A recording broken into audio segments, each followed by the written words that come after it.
గురువులకు గణన శాస్త్రమును గురుకులాశ్రమము వేద విద్యకును జాతి జాగృతికి గీత సూత్రమిడి మనుషుల నడిచిన మహావ్రతుడు యోగ్యమరియగు భాగ్య నగరమున విష్ణుదాసునికి సహస్రాబ్దమును విశ్వ పర్వముగా అద్వితీయముగా జరుపగ కలిచెను నవయుగ యతివరుడు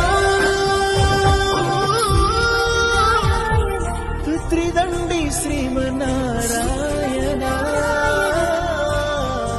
చినదీయరుడు